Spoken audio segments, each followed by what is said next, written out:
तो आप पाएंगे कि इस सरकार में आरक्षण के साथ खिलवाड़ हुई है। आरक्षण की मूल भावना से ये अलग हुए हैं, ये आरक्षण के पक्ष में नहीं है।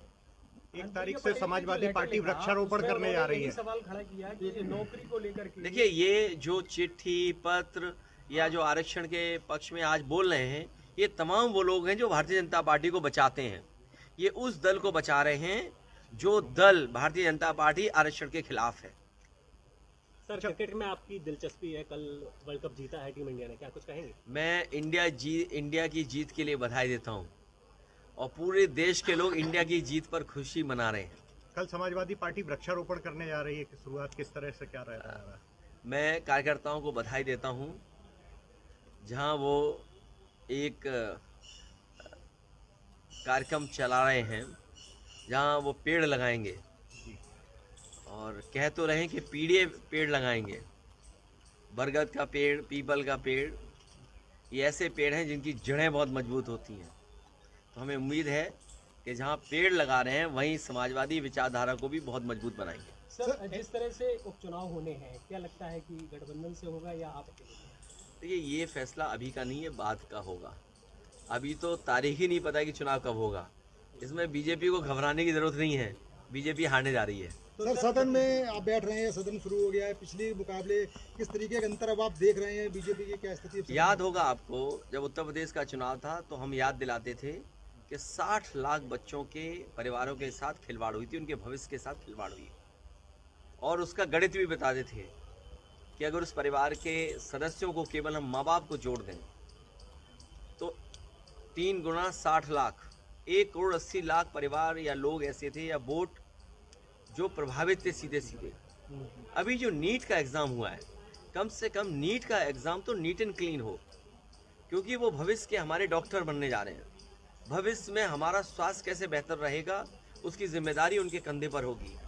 ये बीजेपी के लोग अभी से नहीं, इनका पुराना इतिहास उठा करके देख लो। ये जितने भी एग्ज़ाम होते हैं सबसे ज़्यादा खिलवाड़ ये करते हैं, खिलवाड़ खुद करते हैं, उंगली दूसरों पे उठाते हैं। जैसे ये आरक्षण की जो चिट्ठी आ गई, आखिरकार कौन है जिम्मेदार इसके लिए? बीजेपी खुद जिम्मेदार है। तो जब अपॉइंटमेंट्स हो रहे थे, ये तमाम चिट्ठी लिखने वाले कहाँ थे? तो सर, सदन में डिप्टी स्पीकर पद के लिए क्या आपकी पार्टी कोई? देखिए, जो अन्य दलों का फैसला होगा, और अन्य दल अगर चाहते हैं कोई इस तरह का, और ये बात पहले भी कही गई कि डिप्टी स्पीकर विपक्ष को मिलना चाहिए, डिप्टी स्पीकर विपक्ष का हो। सर, लगभग 4 महीने बाद मोदी के मन की बात आज फिर से कार्यक्रम शुरू हुआ, 111वां संस्करण है। मैंने तो सुना नहीं। सर, पीडीए से क्या लग रहा है आपको कि भाजपा की पीडीए से घबरा रही है? क्या किस तरीके की रणनीति अब उनको बदलने के प्लान बना रहे हैं? पीडीए के साथ साथ बीजेपी भारत की जनता से घबरा रही है, क्योंकि भारत की जनता जागरूक हो गई है। आज पढ़े लिखे लोग हैं, जागरूक लोग हैं, समझदार लोग हैं, वो अपने अधिकारों को समझते हैं, और जो अधिकारों के साथ खिलवाड़ कर रहा है उनके खिलाफ वो खड़े हुए हैं। बीजेपी ने अभी तक 10 साल में सबसे ज़्यादा खिलवाड़ किए उनके अधिकारों के साथ। इसीलिए बाबा साहब भीमराव अम्बेडकर जी, डॉक्टर राम मनोहर लोहिया और नेताजी का जो रास्ता है, उसी पे चल करके हम लोगों को ये जीत मिली। इस जीत के लिए उत्तर प्रदेश की जनता का मैं बहुत धन्यवाद देता हूँ। कल उत्तर प्रदेश की समझदार जनता, और वो जनता जिसने संविधान बचाने के लिए मतदान किया, हम उन्हें भरोसा दिलाते हैं कि संविधान पर कभी भी आँच आएगी तो समाजवादी लोग जनता के साथ खड़े दिखाई देंगे। सर, एनडीए सरकार के मंत्री ओम प्रकाश राजभर जी, उनके विधायक जो उनका नकल माफिया में नाम आ रहा है बेदी राम जी का। अच्छा, अब सरकार को सब पता है, अब कौन से सबूत सरकार को चाहिए? अब भी सरकार को सबूत चाहिए। तो सर, विपक्ष के लोग होंगे तो उनके बिना सबूत के, बिना जांच के कार्रवाई, लेकिन अब क्या सबूत चाहिए सरकार को? सोचिए आप, हर चीज़ है। जो स्टिंग ऑपरेशन हुआ, सब बातें साफ आ रही हैं, सबने सुना है, और कोई छोटा चैनल नहीं है, देश का बड़ा प्रतिष्ठित चैनल है, जिसके माध्यम से लोगों को जानकारी मिली है।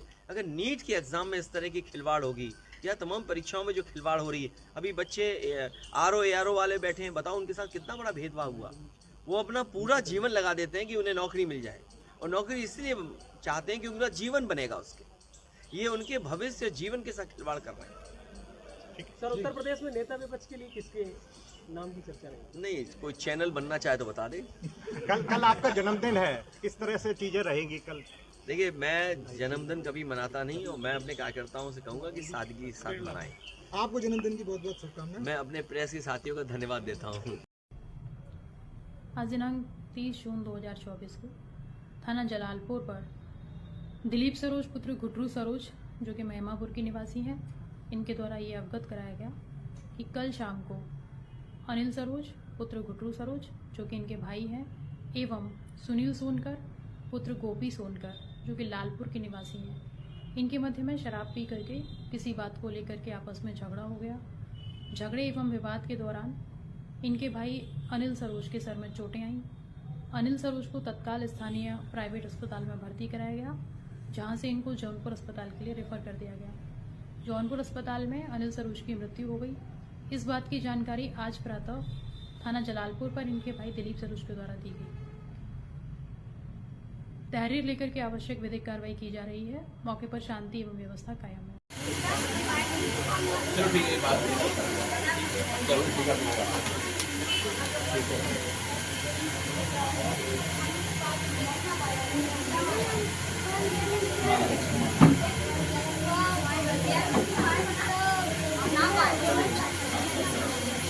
यहीं रुको बोलते गानों वन में हो सेकंड वाला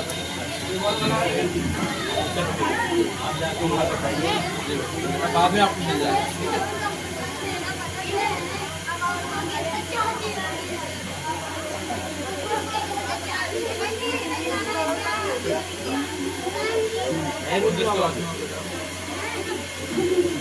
इससे पहले कौन को मिल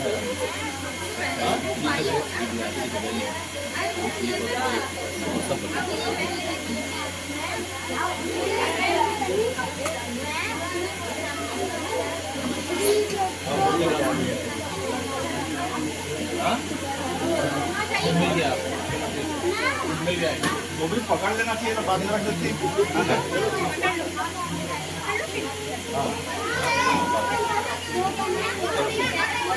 आप इनको मिल गया बुक ना सबको, चलो आप टीका लगा के चॉकलेट भी क्या पूरी बनाया हलवा अभी इन लोग पैसा क्या चला 1200 रुपये बाइट कर ले सर एक जगह ठीक है सर एक साथ में बच्चों बच्चे लोग खड़े हो जाओ।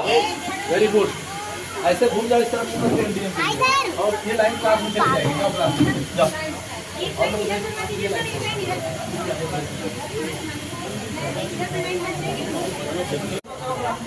क्या आज कार्यक्रम यहाँ हुआ? आज जो है प्रदेश सरकार के आदेश के तहत स्कूल चलो अभियान का पहला दिन है, क्योंकि हमारा जो सत्र आज से शुरू हुआ है तो हम लोग जितने भी जिला पदाधिकारी के प्रतिनिधि हैं सभी लोग एक एक विद्यालय को हम लोग विजिट कर रहे हैं और ये कर रहे हैं कि हमारे जो जितने भी बच्चे हैं उन सबको हम लोग आज टीका लगा के और जो नए एडमिशन है उनको किताब और ऐसे डिस्ट्रीब्यूट कर रहे हैं। माननीय मुख्यमंत्री जी द्वारा 2 दिन पहले ही 1200 रुपये सभी बच्चों के खाते में चला गया है, तो हम सभी लोग को बता भी रहे हैं कि अपना नया जो है शर्ट पैंट और मोजे और जो स्कूल बैग है सबको कक्षा 1 की किताबें नहीं आ पाई, इसके लिए कितना भी नहीं, कक्षा 1 की भी किताबें अभी आ गई है, कक्षा 2 और 3 के हमारे जो कितने किताबें हैं उनको डिस्ट्रीब्यूट कर दी है, तो बाकी जो नए एडमिशन के बच्चे हैं उनको भी अभी डिस्ट्रीब्यूट कर रहे हैं। तो जो बच्चे आज आपने सबसे बात की क्या बनना चाहते हैं क्या? नहीं, हम लोगों ने पूछा यहाँ पे जितने भी बच्चे आए थे सब गर्मी की छुट्टी में कुछ बच्चों ने पहली बार तैरना सीखा है, कुछ बच्चे ने बताया कि अपने पिता के साथ मछली मारने पहली बार गया है, एक बच्ची बता रही थी अपने नानी की जो है सेवा की है, कोई बता रहा था मैं बाहर बनारस घूमने, तो बहुत सारे बच्चे अपने अपने एक्सपीरियंस बता रहे हैं, तो अच्छी बात है। और बहुत लोग बच्चे जो नए हैं वो कह रहे हैं उन्होंने लूडो खेलना सीखा है, कैरम बोर्ड खेलना सीखा है, तो हमने यहाँ पे प्रिंसिपल साहब को ये बोला है कि अगले 5-6 दिन से यहाँ पे बच्चों को सारी जितने भी एक्टिविटीज़ है यही करके सुबह जो है उनको एक्टिव करें और पार्टिसिपेशन अटेंडेंस इंक्रीज करें। बाद में हमारा जो सत्र 10 के बाद शुरू होता है। जिन बच्चों के साथ आपने समय बिताया तो कुछ यादें आपकी भी ताज़ा हुई?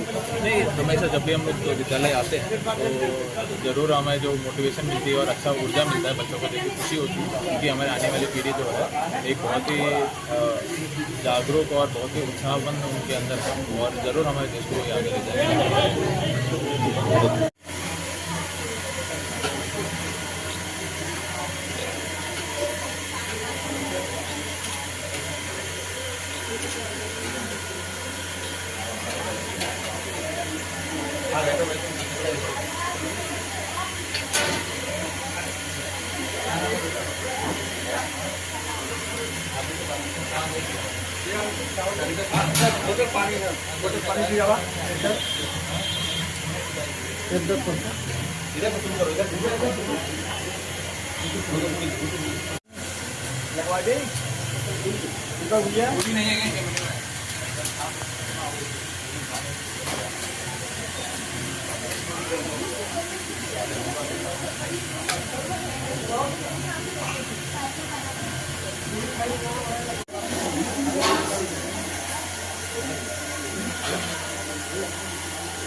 जनपद जौनपुर में आज शांति समिति की बैठक की गई थी, जिसका मेन पर्पस जो आगामी त्यौहार है, जिसमें मुख्य रूप से मुहर्रम का, अभी आने वाली जगन्नाथ रथ यात्रा का और आगे कांवड़ यात्रा जो श्रावण मास में है, उस संबंधी जो डिस्कशन है वो किया गया था। पूर्व में जहाँ कहीं भी कोई तनाव रहा है, कोई विवाद हुआ है, कोई मुकदमा दर्ज हुआ है, उन सभी के संबंध में सभी को हिदायत दी गई है। सभी से ये जानकारी करने का प्रयास किया गया कि कहाँ पे किसी तरह की व्यवस्था में कुछ कमी हो, जहाँ पे किए जाने की आवश्यकता हो, कहाँ पे एहतियात रखने की आवश्यकता हो, तो वो सभी जानकारियाँ लेकर के शेयर किया गया है और सभी को ये आश्वस्त किया गया है कि पूर्ण रूप से सुरक्षित एटमॉस्फेयर में सभी के साथ समन्वय बैठाते हुए इन सभी जो पर्व हैं, जो हमारे अवसर हैं, उनको आयोजित किया जाएगा और लोगों को ये एहसास दिलाया जाएगा कि वो पूरी तरह से लॉ एंड ऑर्डर इंटैक्ट है, सुरक्षित एटमॉस्फेयर में वो इस चीज़ को ऑर्गेनाइज कर सकते हैं। कांवड़ शिविरों के संबंध में ये बताया गया है कि वहाँ पे जो लापरवाहियों की वजह से कुछ घटनाएं होती हैं, वो लापरवाहियाँ ना रहें। जैसे कि बिजली की व्यवस्था के संबंध में बताया गया कि बिजली के तार को खुला ना छोड़ा जाए, वहाँ पे रोशनी का प्रॉपर प्रबंध किया जाए, सीसीटीवी कैमरास लगाए जाएं ताकि जो भी वहाँ पे इवेंट्स हों वो सारे रिकॉर्डेड रहें, उसके सीसीटीवी कैमरा की निगरानी में रहें। इसके अलावा जो पुलिस पेट्रोलिंग के संबंध में है या जहाँ पे मेडिकल फैसिलिटी के संबंध में है, वो सभी के बारे में संबंधित अधिकारियों से चर्चा करके अवगत कराया गया। मीटिंग में खास बात कही गई कि पिछले कुछ वर्षों से लगातार मुकदमे दर्ज हुए हैं या स्थिति सामान्य नहीं रही, उसको लेकर के एक चेन ब्रेकआउट की बात तो उस पर कैसे वर्कआउट? देखिए, पिछले जैसा कि जब भी हम कोई पर्व होता है या कोई त्यौहार कोई भी ऐसा इवेंट होता है, तो उसमें हमारे द्वारा पिछले 5 वर्ष 10 वर्ष या उससे पुराने आंकड़ों को उठा करके उसकी समीक्षा की जाती है कि पूर्व में ऐसे कौन से स्थान है जहाँ पे तनाव रहा है और इस बार उसकी व्यवस्था इस तरह से कर ली जाए कि दोबारा वहाँ पे कोई घटना की पुनरावृत्ति ना हो। इसीलिए ये बताया गया कि हर बार जैसे कहीं ना कहीं कोई नारा लगाने को लेकर के, कोई टिप्पणी करने को लेकर, कोई अभद्रता को लेकर के विवाद होता रहा है, तो हमारा प्रयास ये है कि जनपद में पूरी कुशलता रहे और एक भी विवाद ऐसा सामने ना आए। जनपद में नया कानून लागू हुआ है, जनपद में कहाँ ऐसा हुआ है कि जो नया बीएनएस कानून जो है मुकदमा दर्ज हुआ है? देखिए, जो कानून गवर्नमेंट के द्वारा लागू किए गए हैं, शासन के द्वारा, उनको पूरी प्रतिबद्धता के साथ में उसको एग्जीक्यूट किया जा रहा है। अभी जो भी कंप्लेंट्स दर्ज होंगी वो नए कानून के तहत होंगी। जैसे कि अभी शाहगंज में एक कंप्लेंट अभी प्राप्त हुई है, तो वो दर्ज की जा रही है, तो वो उसकी एफआईआर की कॉपी आपसे शेयर की जाएगी। देखिए, कल माननीय मुख्यमंत्री जी द्वारा पूरे प्रदेश के सभी वरिष्ठ प्रशासनिक अधिकारियों के साथ में मीटिंग की गई थी और जिसमें निर्देशित किया गया था कि मुहर्रम को लेकर और आगामी जो कांवड़ यात्रा है उसको लेकर सभी जो हमारे सामाजिक लोग हैं, इन समितियों के जो पदाधिकारी हैं और प्रशासनिक अधिकारियों के साथ में बैठक कर ली जाए। और जो हमारा हर वर्ष हम करते भी हैं, तो उसी के अंतर्गत ये बैठक रखी गई थी पीस कमेटी की और ये दोनों जो आने वाले इवेंट्स हैं उनके तैयारियों को लेकर बहुत विस्तार में सभी लोगों को बताया गया है उसमें कि कोई नई परंपरा शुरू ना हो, कहीं पे भी जो ताजिए हैं उनकी जो हाइट है वो भी लिमिटेड उसमें बताया गया है, 10 फीट से ऊपर ना रहे और इसके अतिरिक्त डीजे की भी हाइट ज़्यादा ना रहे और उसमें कहीं पे फोड़ गाने ना बजे, तो उसको लेकर तमाम डायरेक्शन दिए गए हैं और सभी अधिकारीगण को भी ये निर्देशित किया गया है कि वो भी अगले 2 दिवस में सभी थाना स्तर पे और तहसील स्तर पे मीटिंग्स कर लें और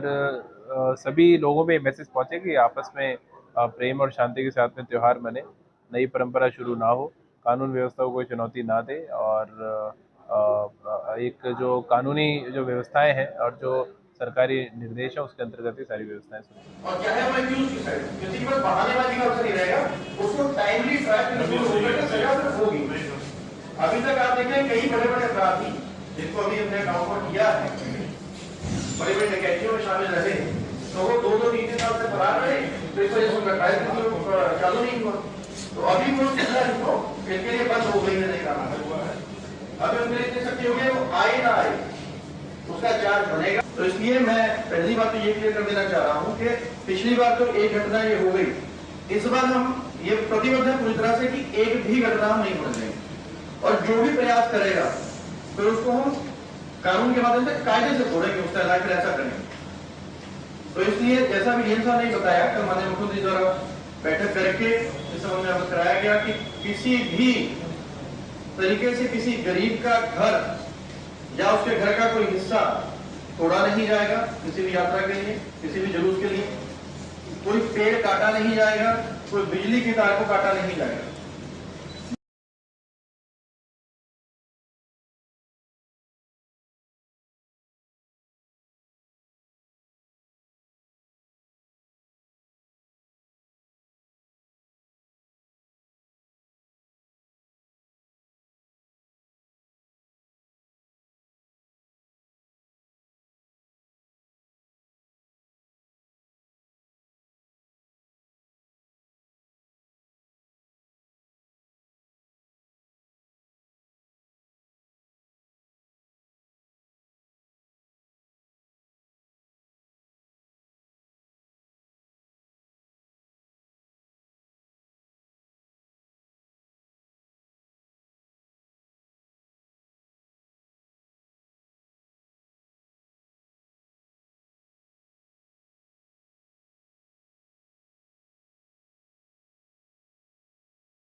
देखिए, मानसून में दो चीज़ें बहुत इंपॉर्टेंट है। एक तो कहीं पे जल भराव की स्थिति ना बने, उसके लिए जो हमारे ऐसे निचले इलाके हैं वहाँ पे हम लोग नालों की सफाई प्रॉपर तरीके से करा दें।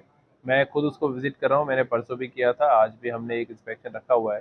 तो हम लगातार ये देख रहे हैं कि सिल्ट सफाई प्रॉपर तरीके से हो जाए और सिल्ट उठ भी जाए, तो उसको मैं स्वयं सत्यापन कर रहा हूँ। वो लगभग हम लोगों ने कंप्लीट कर लिया है वो काम। और सभी मैंने ईओस को भी बोला है कि 5 तारीख तक मुझे प्रमाण पत्र चाहिए सभी लोगों से कि हर जगह नाला सफाई का काम पूरा हो गया है।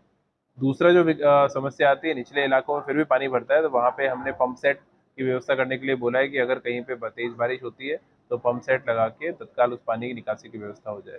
और तीसरा जो सीवर खुदाई का बिंदु है, मुख्य मार्ग हमने अधिकांश ठीक करा दिए हैं। गलियों में जहाँ पे मरम्मत का काम चल रहा है तो उसको लेकर हम लोग लगातार उसमें मॉनिटरिंग कर रहे हैं। और जो फर्म है यहाँ पे उसका कार्य अच्छा नहीं है, इसलिए पहले एफआईआर भी कराई गई थी, मैन पावर उसके पास नहीं है, वो भी लगातार बिंदु हमने शासन के संज्ञान में लाया है। और हम अपने स्तर से जितनी उसमें कार्रवाई कर सकते हैं, जितनी मॉनिटरिंग कर सकते हैं उसको कर रहे हैं, और जो मैन पावर उपलब्ध है उसके अंतर्गत काम भी करा रहे हैं।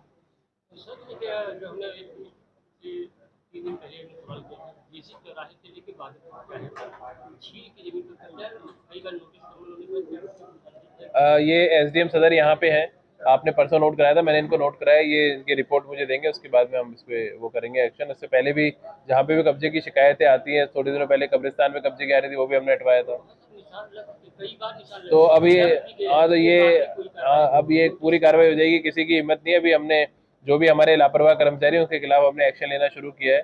2 लेखपालों को अभी तक मैंने सस्पेंड कर दिया, एक सदर तहसील के थे और एक बदलापुर के, उनको यहाँ पे आरआर के सेक्शन में अटैच किया है। इसके अलावा भी कोई भी कर्मचारी अधिकारी लापरवाही करेगा तो उसके खिलाफ फिर हम कार्रवाई करेंगे। सेवा में उसको रहना नहीं चाहिए, सेवा में अगर जिसको भी रहना है उसको शासकीय कार्य करना पड़ेगा, शासकीय संपत्ति को बचाव करना पड़ेगा। ये बहुत क्लियर लाइन है, माननीय मुख्यमंत्री जी के निर्देश है, उसको हम लोग पूरी तरह धरातल पर उतार रहे हैं। सरकारी जमीन का अवैध कब्जों का अभियान काफी दिनों से अब तक कितनी जमीनों को खाली कराया? वो डेटा आज मैंने इकट्ठा करने के लिए बोला है, आज मुझे सीआरओ देंगे, मैं आपको कल ब्रीफ कर दूंगा उसके बारे में। लेकिन आप लोग ने देखा होगा कि लगातार अलग अलग तहसीलों में हम इसको बहुत तेजी से चला रहे हैं। अब हमारा जो इसके अतिरिक्त एडिशनल फोकस है 2 चीज़ों पे है रेवेन्यू में। एक तो कोर्ट केसेस जितने चल रहे हैं उसका डिस्पोजल तेजी से हो जाए, उसको भी मैंने रिव्यू किया। पिछले महीने अच्छा काम हम लोगों ने इलेक्शन के बाद ये काम शुरू किया है, और हमारा ये टारगेट है कि इस माह की 10 तारीख तक हम लोग मैक्सिमम जितने ओल्ड केसेस हैं हमारे जो समय सीमा से उपरांत के उसको निपटा दें। धारा 80 के जो प्रकरण आते हैं जिसमें लोग एग्रीकल्चर से नॉन एग्रीकल्चर कराने के लिए घूमते रहते थे, उसको भी हमने 30 तारीख से सारा खत्म करा दिया है सभी तहसीलों में।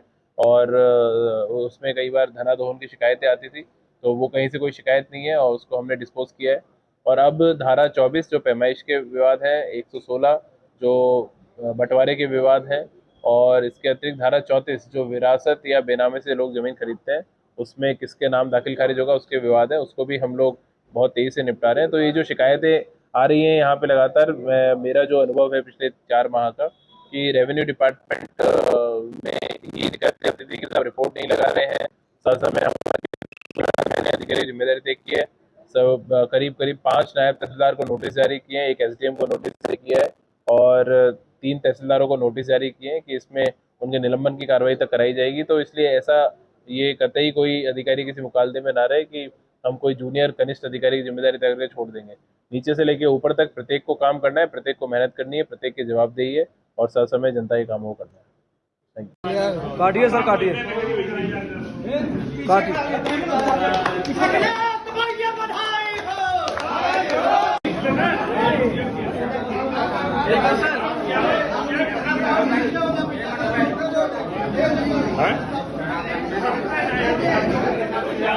का अवसर है।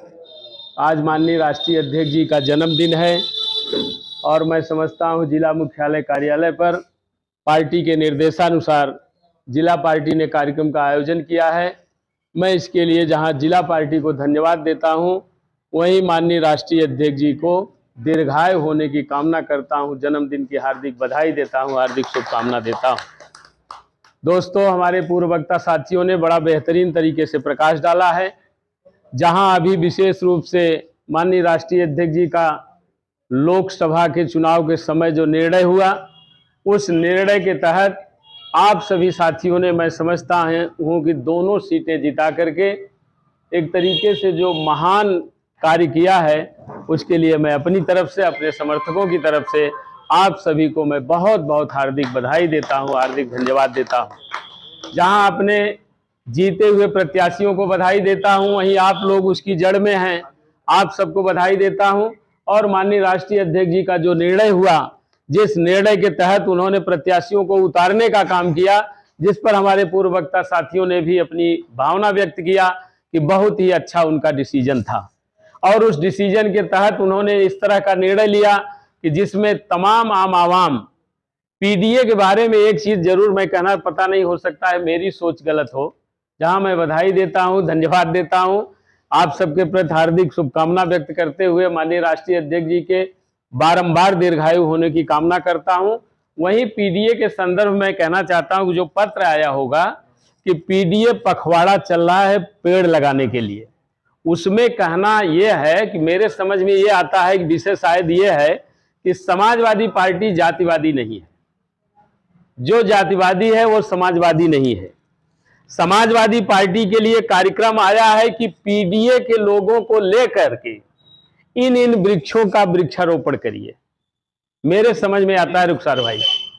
और अब पता नहीं उसमें यह है पीडीए कह करके हम लोग, माने पीडीए वाले पीडीए, जैसे अभी बात आती है कि पीडीए में हर पीडीए वो चीज है कि जहां समाजवादी पार्टी ने कहा था कि अय पीडीए के लोगों, समाजवादी पार्टी तैयार है, आप अपनी सरकार बना लो, आप अपनी सरकार बना लो कि आप इकट्ठा हो जाओ।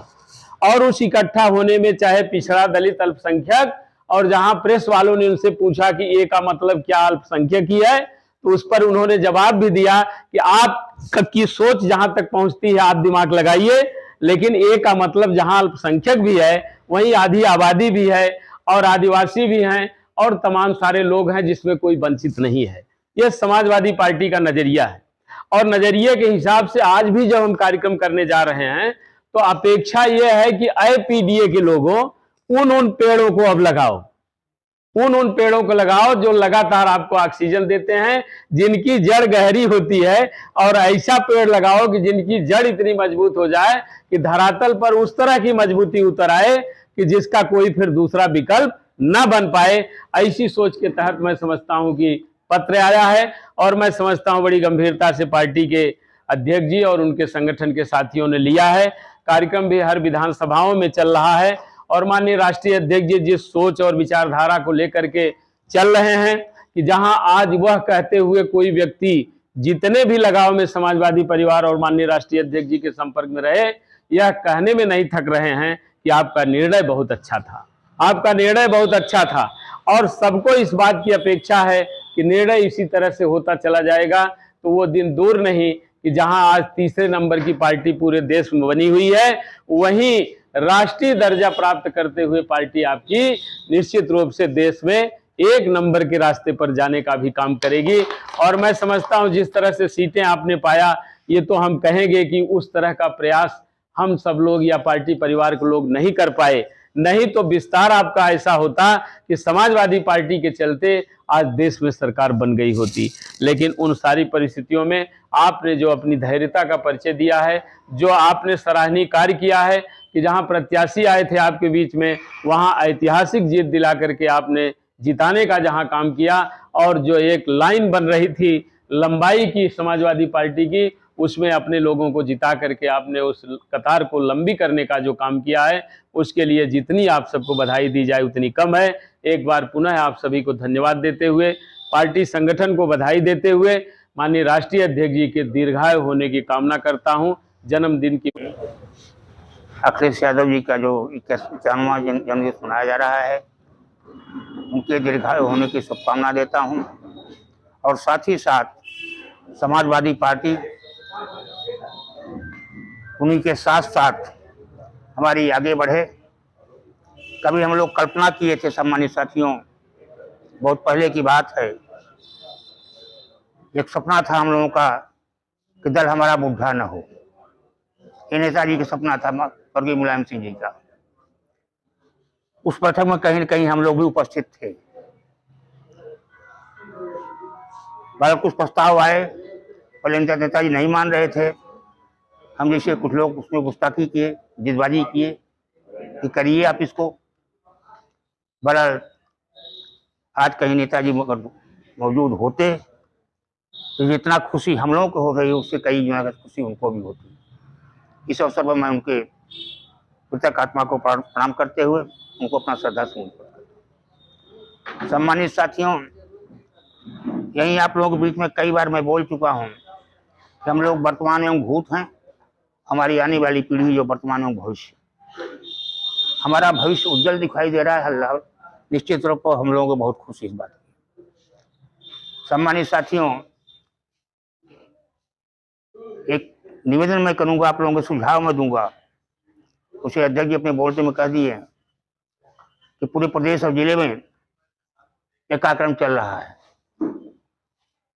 पीडीए का और पेड़ लगाने का। और उसमें पेड़ खास करके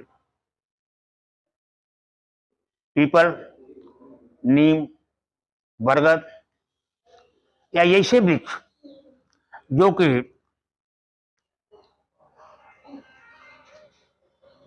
समाज के लिए, चाहे मनुष्य हो चाहे पशु हो, किसके लिए, किसी के लिए भी ऑक्सीजन की जरूरत है, जो ऑक्सीजन देते हैं।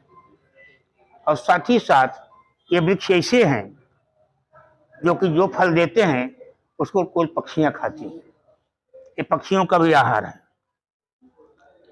पीपल का जो फल होता है, बरगद का जो फल होता है, नीम का जो फल होता है, वो पक्षियों का आहार होता है। इस कार्यक्रम को आप लोग सच्ची दीर्घायु होने की कामना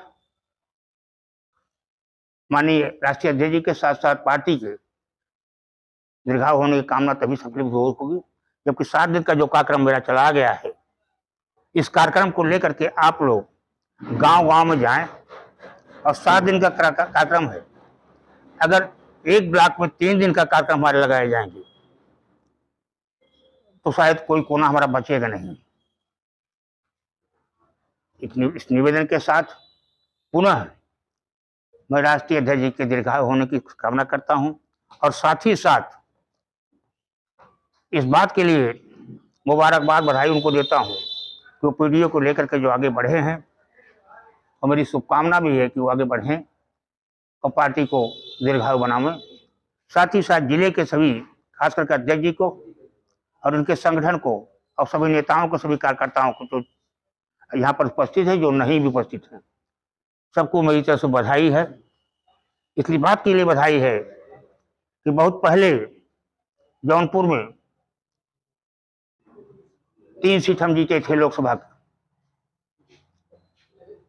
एवं आजमी साहब, शिवसेना वर्मा जी और राजनाथ सोनकर शास्त्री। उसके बाद पहली मर्तबा जौनपुर में दोनों सीट हम जीते हैं। इसके लिए बहुत बहुत बधाई, शुभकामना आप लोगों को है।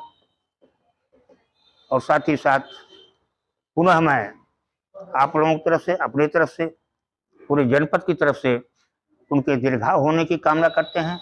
साथ ही साथ आपका दल समाजवादी पार्टी आगे बढ़े और आगे आप लोग ले जाएं। जो कभी सपना हम लोगों का था, किन्हीं कारणों से, थोड़ा बहुत जानते हैं कुछ लोग इसमें, कि माननीय मुलायम सिंह किसी वक्त प्रधानमंत्री बनते बनते अपने लोगों की वजह से नहीं बन पाए थे। तो कम से कम अगर ये जिस प्रकार से प्रगति हम कर रहे हैं वही प्रगति बनी रही हमारी, तो निश्चित तौर पर माननीय मुलायम सिंह जी का हम लोगों का भी सपना साकार। वो जनता जिसने संविधान बचाने के लिए मतदान किया, हम उन्हें भरोसा दिलाते हैं कि संविधान पर कभी भी आँच आएगी तो समाजवादी लोग जनता के साथ खड़े दिखाई देंगे। सर, एनडीए सरकार के मंत्री ओम प्रकाश राजभर जी, उनके विधायक जो उनका नकल माफिया में नाम आ रहा है बेदीराम जी का। अच्छा, अब सरकार को सब पता है, अब कौन से सबूत सरकार को चाहिए? अब भी सरकार को सबूत चाहिए। विपक्ष के लोग होंगे तो उनके बिना सबूत के, बिना जांच के कार्रवाई, लेकिन अब क्या सबूत चाहिए सरकार को? सोचिए आप, हर चीज़ है। जो स्टिंग ऑपरेशन हुआ, सब बातें साफ आ रही हैं, सबने सुना है।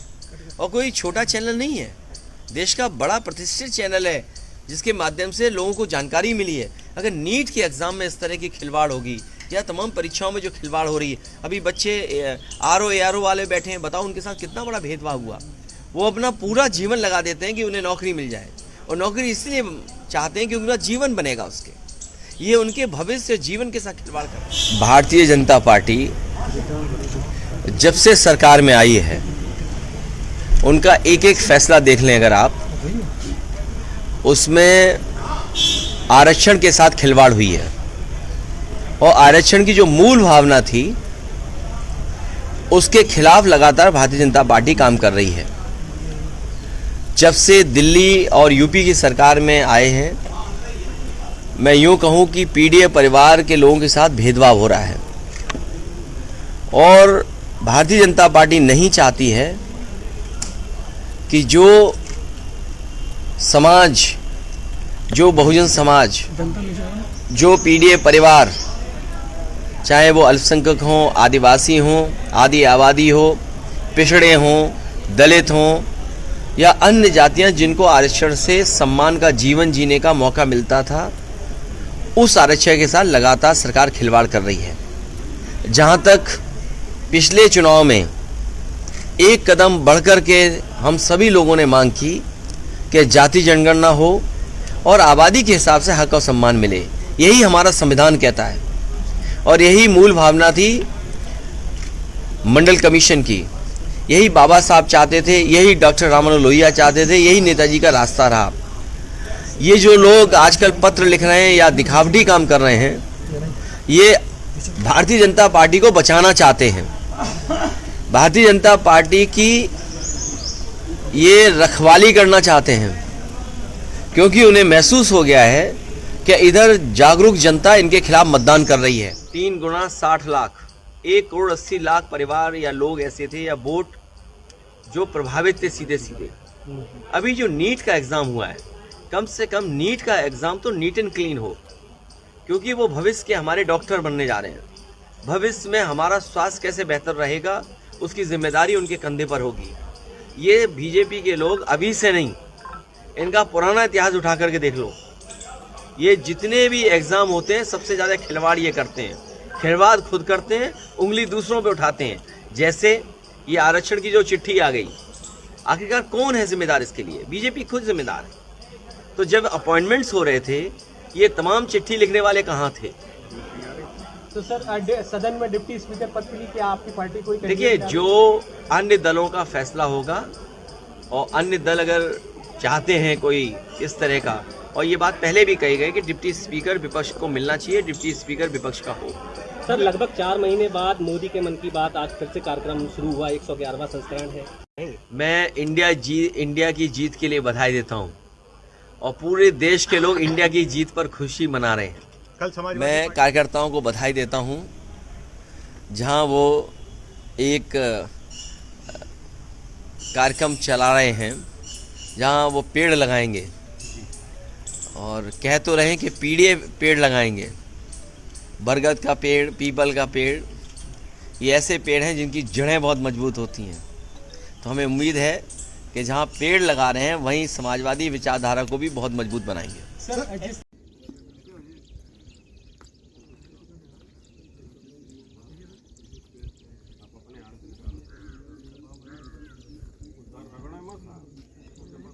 जनपद जौनपुर के थाना क्षेत्र सिगरा मऊ में 5 मार्च को एक अपराधी सुमित कुमार उर्फ मोनू चवन्नी के द्वारा अपने साथी के साथ मिलकर फायरिंग कर रंगदारी मांगने की घटना कारित की गई थी, जिसके बाद लगातार पुलिस के द्वारा इन अपराधियों के लिए दबिश दी जा रही थी और फिलहाल जो सुमित कुमार पे 1 लाख रुपये का इनाम घोषित था और इस पर करीबन 24 के करीब मुकदमे दर्ज हैं, जिसमें कई मुकदमे हत्याओं के और इसके द्वारा जो घटनाएं कारित की गई हैं जिस पर मुकदमे पंजीकृत हैं वो उत्तर प्रदेश के गाज़ीपुर, बलिया, जौनपुर, इसी तरह से बिहार में कई मुकदमे इस पर पंजीकृत थे।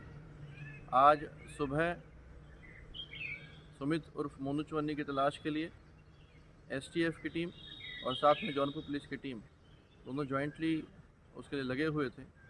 तो जैसे ही उसको रोकने का, अरेस्ट करने का प्रयास किया है तो वहाँ पर उसके द्वारा पुलिस पार्टी पर फायरिंग की गई, जिस एक्सचेंज ऑफ फायर में मोनू चवन्नी के गोली लगी है और जिसके बाद उसको हॉस्पिटल ले जाया गया और मोनू चवन्नी इस पुलिस मुठभेड़ में मारा गया है। उसके पास से एक AK-47 बरामद हुई है, एक 9mm पिस्टल बरामद हुई है और एक बोलेरो गाड़ी बरामद हुई है और जो भी उसके साथी मौके से फरार हैं उनकी भी तलाश टीम के द्वारा की जा रही है। EVM पे मुझे कल भी भरोसा नहीं था, आज भी नहीं भरोसा। मैं 80 के 80 सीट जीत जाऊं तब भी नहीं भरोसा।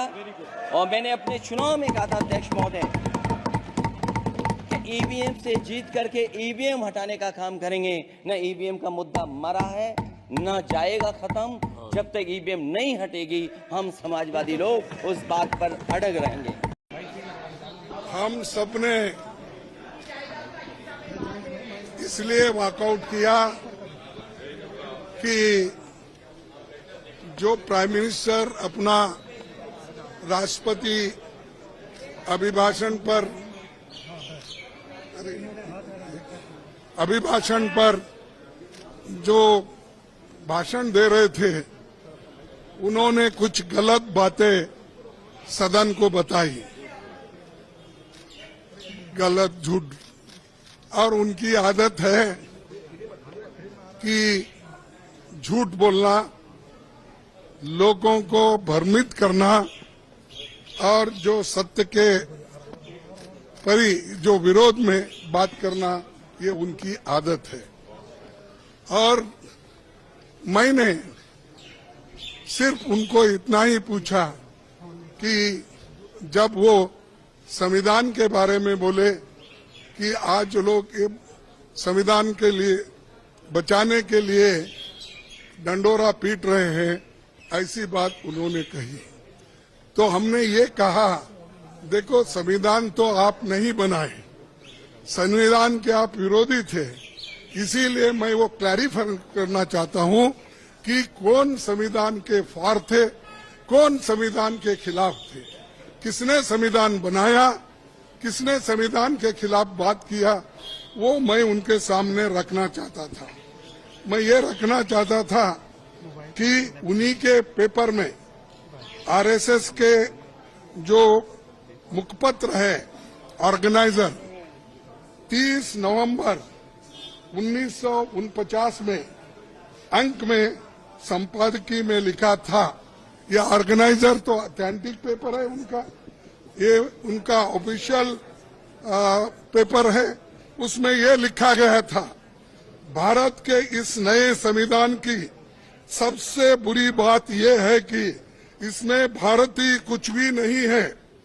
प्राचीन भारत के अद्भुत संवैधानिक विकास के बारे में इसमें कोई जिक्र ही नहीं है।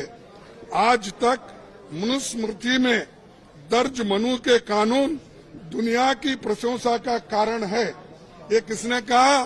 ये ऑर्गेनाइजर ने, आरएसएस ने, जनसंघ के जो लोग थे उस वक्त उन्होंने कहा, और वे स्वयं स्फूर्ति आज्ञाकारित और अनुरूपता पैदा करते हैं। हमारे संवैधानिक विशेषज्ञों ने ये बात निरर्थक है। उन्होंने ये कहा कि यहाँ तक जो कॉन्स्टिट्यूंट असेंबली के मेंबर से किए हैं ये गलत है।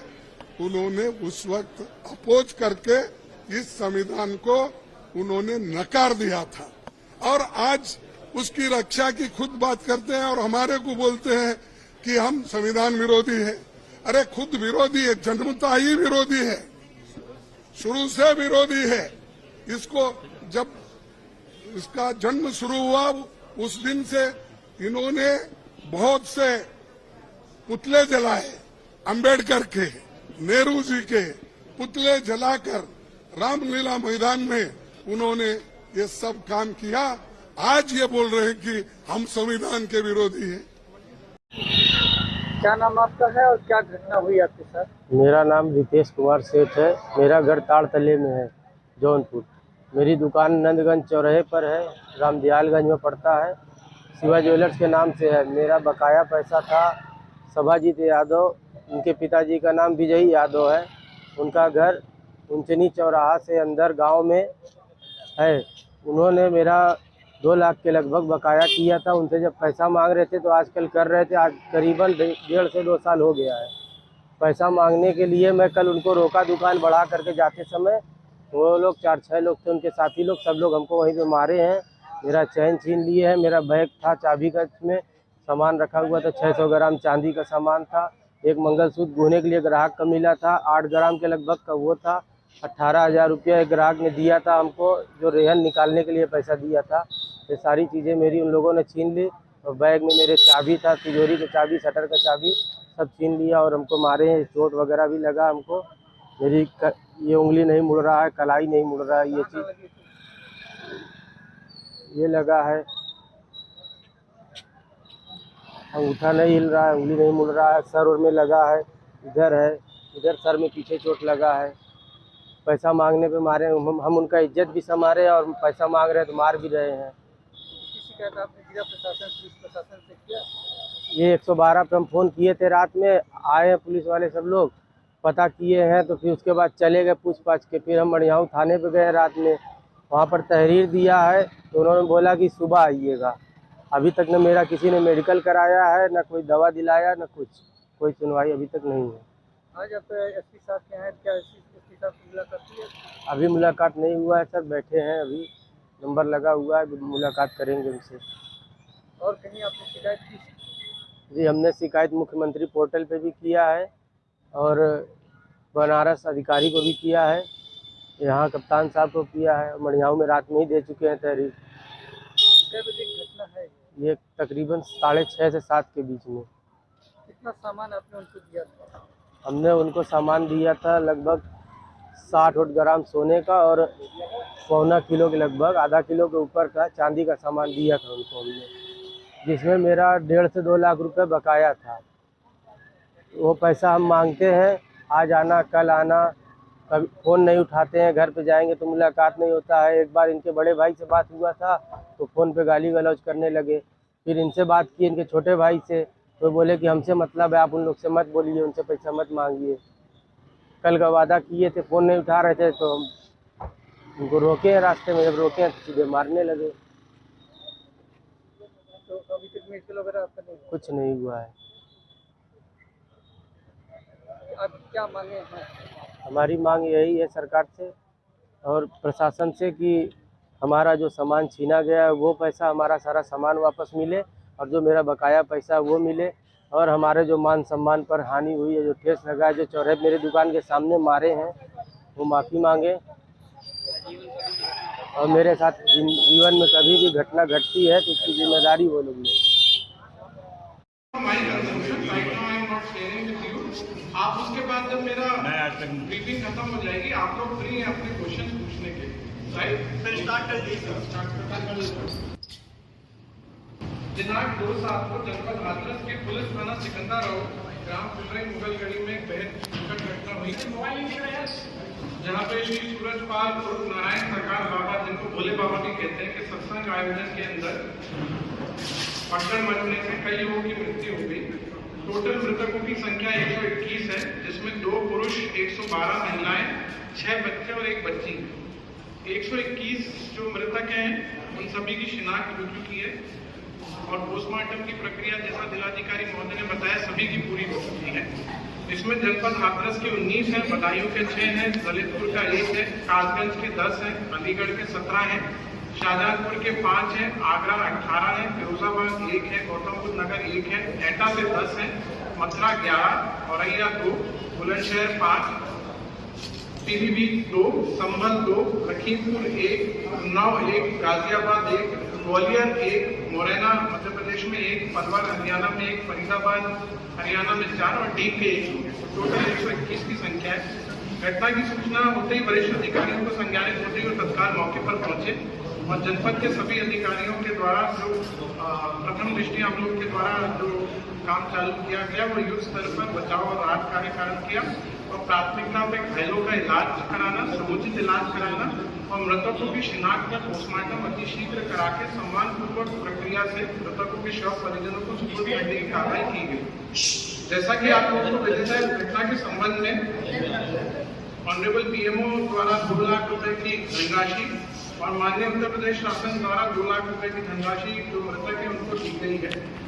माननीय राज्य सरकार द्वारा घटना की विस्तारपूर्वक जांच हेतु माननीय न्यायमूर्ति श्री ब्रजेश कुमार श्रीवास्तव जी सर के नेतृत्व में, जो सेवानिवृत्त माननीय उच्च न्यायालय की अध्यक्षता में, श्री हेमंत राव सर जो कि रिटायर्ड IAS ऑफिसर हैं और श्री भावेश सर जो कि रिटायर्ड IPS ऑफिसर हैं, उनकी सदस्यता में समिति गठित की गई।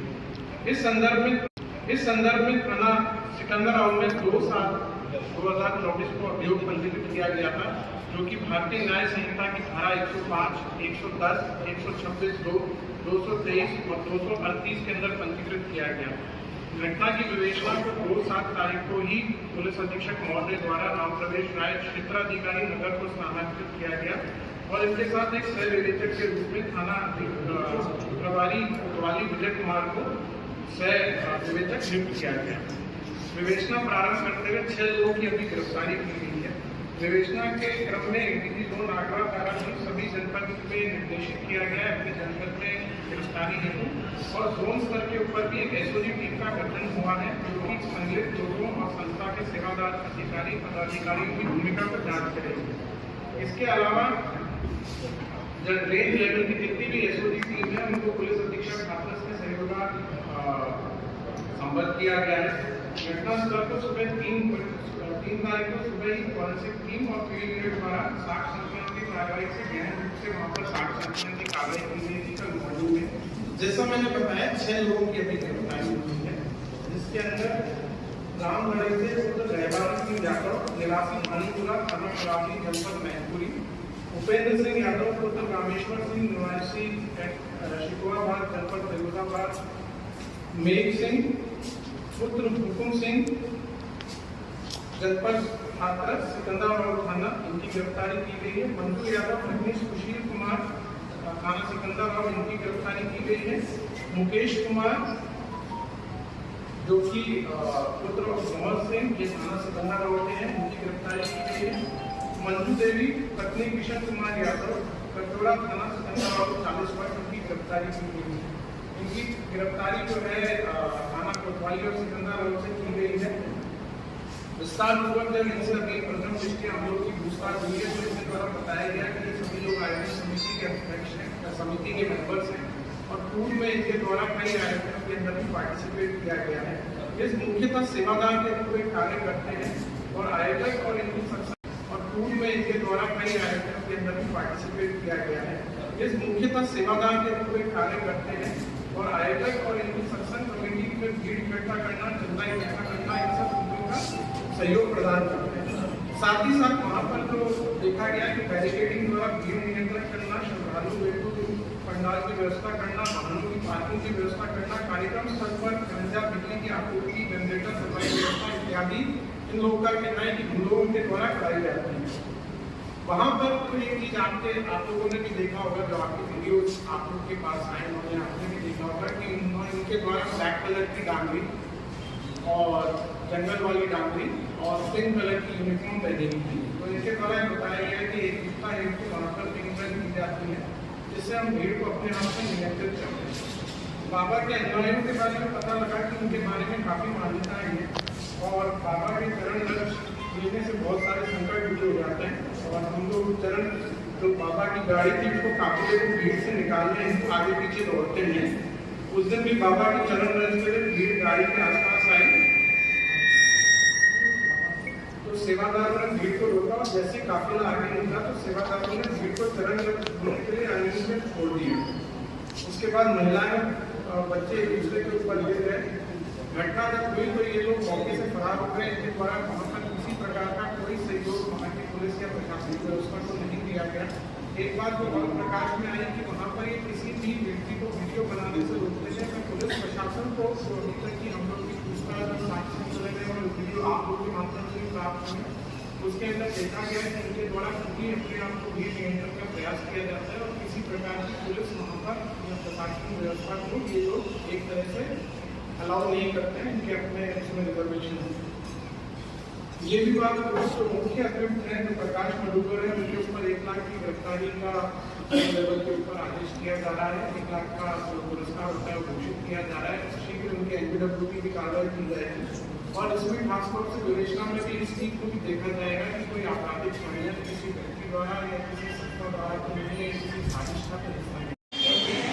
सुनने में बड़ा अच्छा लगता है कि हम किसी पार्टी में ये सहयोग देश में सारे लोगों का सभी कार्यकर्ता का सभी लोगों ने ढंग से राष्ट्रीय अध्यक्ष की झोली में दोनों सीधे डालने का काम किया। इसके लिए मैं आप लोगों का पहले से आपकी बताने करती हूँ। हमारी महिला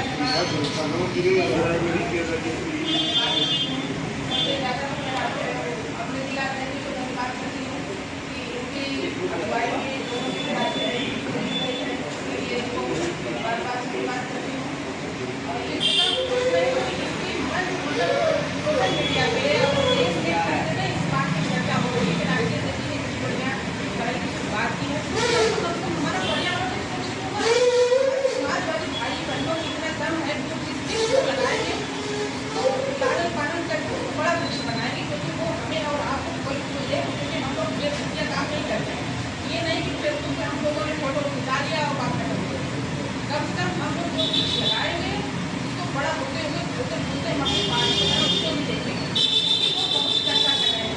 ये राष्ट्रीय अध्यक्ष का बड़ा काम है। समाजवादी के लोगों में इतना दम है तो जिस वृक्ष को लगाएंगे वो बड़ा करेंगे, क्योंकि वो इतना अपने राष्ट्रीय अध्यक्ष को मानते हैं। ये सुन के बड़ा अच्छा लगता है। कंटिन्यू डिबेट में ये सब बातें चल रही हैं।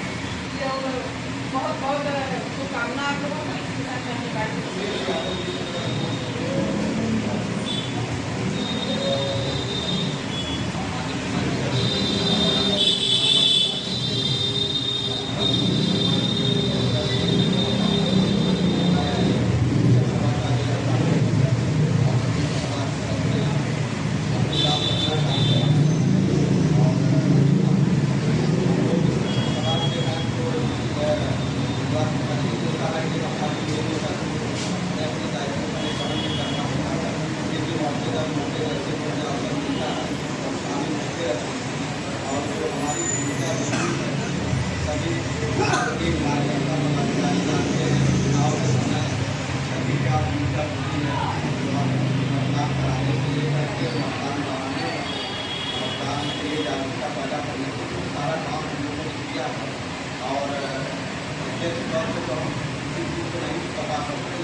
ये जान जाइए कि मैं पूरे इसके साथ कर सकता हूँ कि मैंने मतदान बढ़ाया। अब मतदाता नहीं बढ़ाए होंगे, लेकिन जो वहाँ मतदान बढ़ा है आपका बिल्कुल पर, इसलिए हमारी सभा की